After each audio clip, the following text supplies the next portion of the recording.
is at least cover from here all the way down to her knees, and then she starts to perform the washing.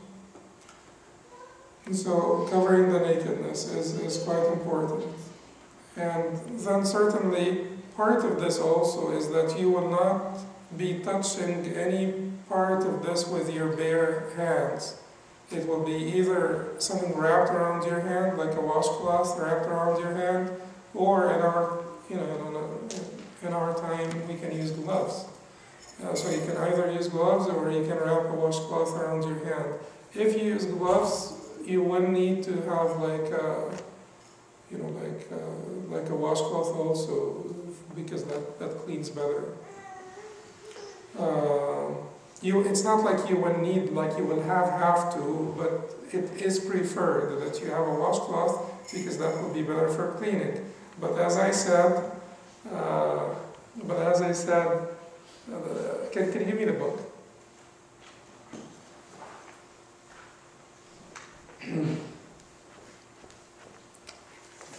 Okay, but as I said, if you use just water, the water then will be sufficient.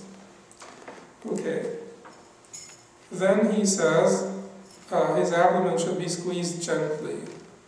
His abdomen should be squeezed gently after the nakedness is covered, before you start washing, because when even in the hadith it says that the Prophet ﷺ used to start by removing the filth, and then he would wash his body. The hadith that described the ghusl of the Prophet ﷺ.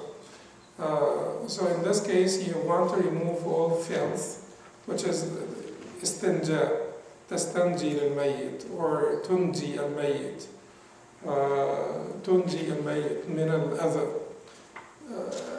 to rid the dead of filth, and that is by squeezing the abdomen gently. Listen here, his abdomen should be squeezed gently. When you squeeze the abdomen, the stool will come out. That's what is meant here. At that time, you should be using plentiful water, so that there's not a bad smell. Certainly, the more technology you use nowadays, the better it is. And there is no problem in using technology. It is preferred because it will serve the purpose. All of what they say here is to serve the purpose of, preserving the dignity of the dead, and helping the washer do his job with the least inconvenience.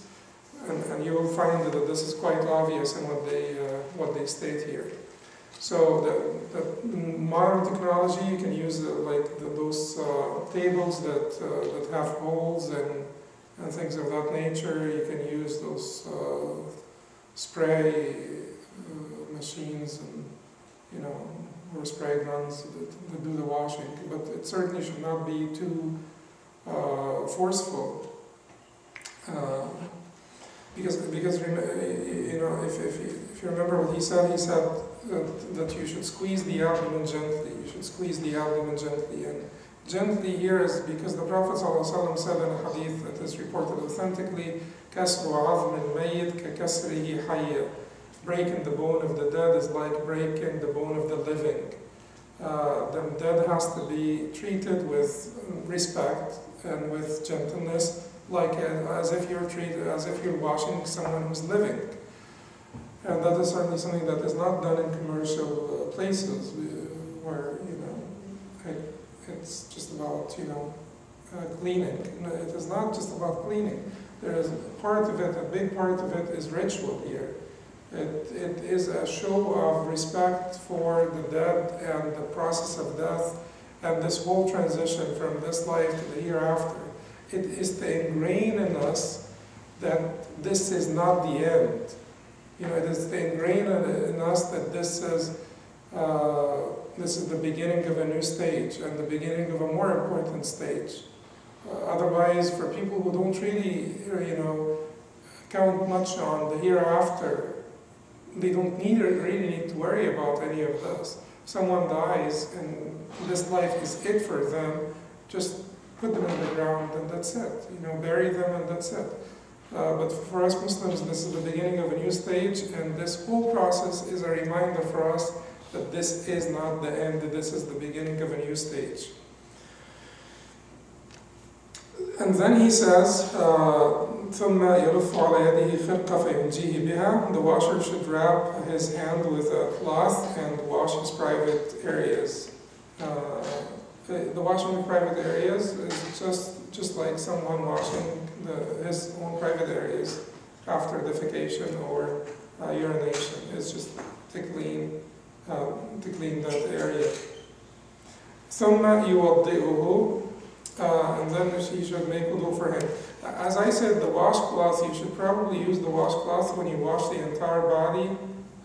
They even said it's preferable that you do not touch the dead with your hands. Not only the awra part, or the nakedness part, but the rest of the body. Because usually, in usual conditions, a woman does not really touch, this area.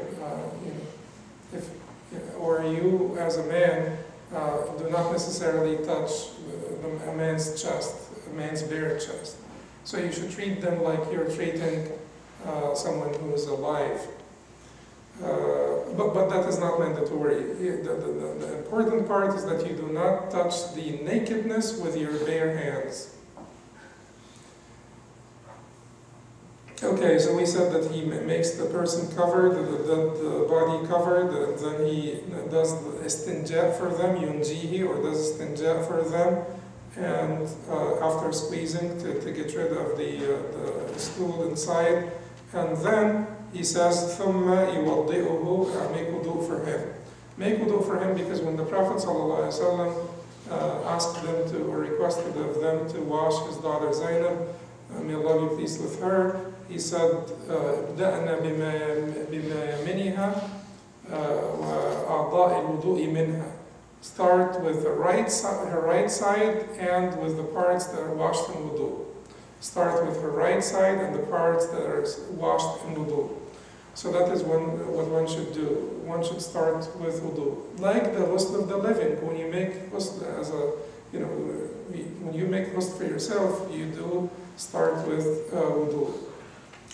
And then it says here, ثُمَّ يَغْسِلُ رَأْسَهُ وَلِحْيَتَهُ بِمَاءٍ وَسِدْرٍ. Then he would wash his head and beard with water and the ground leaves of the low tree. يَغْسِلُ رَأْسَهُ وَلِحْيَتَهُ بِمَاءٍ وَسِدْرٍ. He should wash his head and beard with water and the ground leaves of the low tree. But in this case, the low tree, we use soap nowadays. So it does not have to be the low tree. And for the head and the beard, you do not have to use soap. You can just simply use water, unless there is blood and stuff that you need to really remove. In this case, you will use something that will be more purifying, or that will be stronger in purification than simple water. So you can use some soap in this case. But the low tree, if you happen to use the low tree, the ground leaves of the low tree, it has two parts. It has the foamy part of it, and it has the more seedy part of it. It has al-ragwat wa-tafal. So al-ragwa is the more foamy part, and the seedy part is al-tafal. And the hair should be washed with not the seedy part, because otherwise it would stay inside the beard and so on. But the rest of the body can be washed with the more seedy part. And then ثم شقه الأيمن ثم يغسل رأسه ولحيته بماء وسدر ثم شقه الأيمن ثم الأيسر ثم يغسله. Then he should wash his right side and then the left, and then wash his entirety, and then wash the entire body. So he said that he will make wudu for him as if the dead is making wudu, and then you will wash the head and the beard, and then you will wash the right side